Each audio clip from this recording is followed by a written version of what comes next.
Pierre Nantel. Curieux, sympathique, informé. Pierre Nantel. Bonjour tout le monde. Écoutez, je dois vous dire bonne année. C'est notre premier contact depuis le début de cette nouvelle année 2025. 2024 a été une année assez difficile. Alors là, quand on regarde l'actualité, on se dit, est-ce que ça va aller mieux? Évidemment, on est tous un peu préoccupés par Donald Trump. Puis il y a aussi des gens qui se préoccupent de choses beaucoup plus simples. Hein? Bon, premièrement, rappelons qu'à Montréal, en tout cas, le ramassage des sapins, c'est demain. Hein? Mercredi, on a une dernière chance. La semaine prochaine, après ça, c'est fini. Ils êtes pognés avec. Vous allez le planter, puis il va faire des belles aiguilles brunes. Salut, Cybèle! Allô?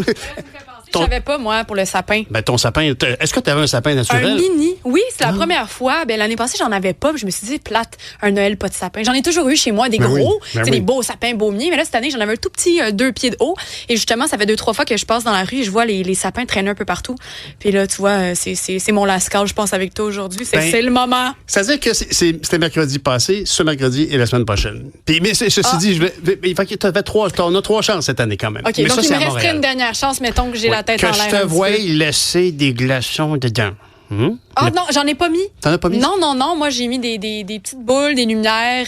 J'ai pas trop décoré. Il était un petit peu... il manquait d'étoffe un peu, mon sapin. Mais faut dire que le glaçon, c'est un peu une décoration d'une autre époque. T'sais. Juste à la regarder, cette décoration, tu regardes, il me semble que ça doit pas être bien bon pour personne, ça. Hein? Quand ça traîne, mais il y a quelque chose avec les brillants. Moi, cette année, j'avais une réunion familiale et l'hôte nous a spécifié...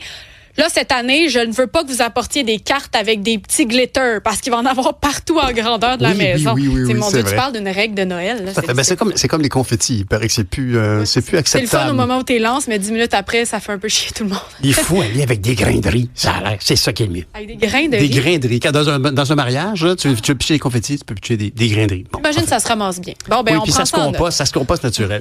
Ceci dit, j'ai vérifié avec les gens de la ville de Montréal parce qu'on a bien vu des gens se plaignent évidemment des travaux perpétuels qu'il y a à Montréal, mais c'est vrai qu'au coin d'Ontario et Saint-Denis, il y a un gros blocage. On refait l'égout collecteur. J'ai discuté avec le conseiller municipal du coin, puis ils sont très clairs. Sur le chantier, on voit bien, c'est un chantier gigantesque de 5,7 millions de dollars. Et tout ça pour des affaires dont on veut pas parler. Hein? C'est des conduites, c'est pas des conduites d'aqueduc, c'est des conduites d'égout. Alors, ça comporte, ça transporte ce qu'on veut pas voir. Puis, alors, c'est jamais c'est jamais un sujet très populaire à aborder, tu sais. Mais la vérité, c'est qu'il faut le faire. C'est des énormes travaux qui sont depuis très longtemps. Moi, j'ai pris des photos d'ailleurs. Malheureusement, j'aurais voulu les partager avec vous. Je les montrerai demain si j'ai la chance, parce que honnêtement, l'appel qui était là, qui est servi pour creuser, était tellement belle, c'était presque un traîneau de Noël. À voir. Au moins. C'est un peu comme la borne fontaine aux couleurs LGBT. Oui. Mais si je peux juste renchérir là-dessus, on a reçu plus tôt à l'émission avec Benoît Dutrisac, Julien Vaillancourt, La Liberté, qui est le directeur général justement de la SDC Quartier-Latin. Il nous a dit, là, il y a tellement de travaux à Montréal, on se fait tellement pas parler entre nous que là, on est obligé entre SDC de se faire nous-mêmes notre échéancier des travaux, notre propre petit calendrier pour se dire, OK, toi, il y a telle affaire, que ça vient de ton bord, toi, il y a telle affaire, parce qu'il manque de communication de la part de l'administration. Tu te rends compte? Je pense que c'était probablement un des points les plus forts de Infoman cette année, c'est qu'elles avaient installé des faux comptes. Ça, qui se sont fait déplacer, entretenir par la ville de Montréal. Il y en a qui sont restés là super longtemps, ils venaient checker, les comptes sont toujours là, parfait, ils se sont pas enfuis, tout est beau. Là là. Oui. Bon, écoute, c'est comme ça. Alors, merci, bonne émission. À tout à l'heure. Être là. On a la chance aussi ce matin, donc cet après-midi, de parler avec un invité qui se démarque certainement tout d'abord par sa simplicité. Alexandre Barrette est avec nous. Bonjour Alexandre. Bonjour, ça va bien? Ça va très bien. Et toi? Je te tutoie demain. Ça va très bien aussi, oui. Ça va très, très bien. J'ai été décrit en disant par la simplicité, parce que je trouve vraiment que c'est ce qui te caractérise. Je regardais ton balado, j'ai découvert ton balado quand j'ai su qu'on se parlait aujourd'hui. OK. Et j'ai trouvé tellement touchant, ton angle est unique, très, très humain. Ça doit pas être si simple avoir ce personnage-là dans le monde des humoristes. Il y a bien des gens qui ont des égos gros comme des maisons. Toi, tu arrives avec beaucoup plus d'humilité, non? Moi, j'ai un ego gros comme un petit demi-sous-sol dans Hochelaga. À côté d'un ego à réparer. Ouais, c'est ça. Non, mais pour le vrai, je pense que ça vient Ben merci, je reçois le commentaire puis je l'accepte parce que effectivement, on fait pas un métier plus important que qui que ce soit. Fait que je vois pas pourquoi. Mais c'est un métier dangereux qui des fois peut te donner l'impression que tu es plus important que qui que ce soit parce que tu as de l'attention. Puis je pense que le danger, c'est que l'humain s'habitue à tout. Puis je pense qu'il y a des vaccins contre devenir d'avoir un gros ego puis de ne plus être simple. Puis je pense que le plus gros vaccin vient de la famille puis de l'éducation. C'est vrai, hein? Moi, je viens pas d'une famille où je pourrais avoir la grosse tête ou quoi que ce soit. Je viens de parents qui sont très, très empathiques et très conscientisés sur le sort de tout le monde, que c'est pas tout le monde qui a la même chance, pas tout le monde qui a la même situation. Puis d'ailleurs, dans les soupers de famille, tu sais, moi, mon frère est ingénieur, ma soeur est ergothérapeute, puis on parle pas, mes parents s'informent pas plus de ma carrière ou de ce qui se passe dans ma carrière que celle de ma soeur ou que celle de mon frère. Quelle belle image. Quel beau message tu transmets vraiment. Félicitations. Puis ça transparaît d'ailleurs. J'écoutais, en tout cas, ton émission, entre autres, avec Catherine Brunet. Puis après ça, la deuxième émission avec son ami qui te l'avait référé. Il y a une humilité, une transparence en tant qu'animateur. Comme invité, c'est ton choix. Mais là, tu animes l'émission, puis tu d'emblée t'installes, donc je parle ici de ton balado, là. Tu t'installes dans une position vulnérable, dans une position très, très humaine. Ça doit amener des confidences fantastiques dans cette série. Je trouve que oui. C'est pour ceux qui sont... Merci en passant, encore une fois, merci beaucoup. C'est un balado où mes invités viennent me raconter leur pire peine d'amour. Puis moi, ce que j'aime de ce sujet-là, c'est que la plupart des gens qui acceptent de venir, c'est pas récent. C'est des vieilles peines d'amour. Ça peut remonter à il y a 3, 4, 5, 10 ans. Fait que, tu sais, des peines d'amour, au moment où tu le vis, c'est tragique. C'est la pire tragédie. C'est une douleur à laquelle, je trouve, on s'habitue pas. Mais quand on en reparle ou on y repense 10 ans après, il y a quand même des aspects drôles là-dedans.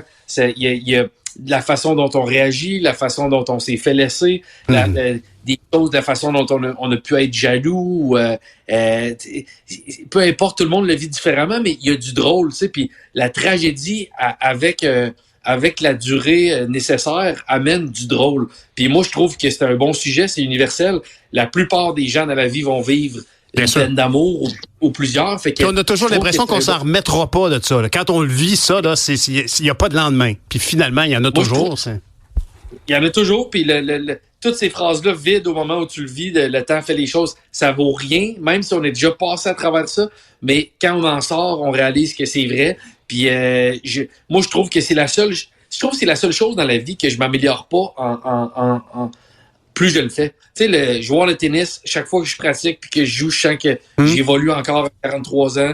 Comme humoriste, il me reste bien des croûtes à manger, mais je sens qu'à chaque fois que je monte sur scène, j'évolue. Des peines d'amour, je trouve pas que je le gère mieux là qu'à 20 ans.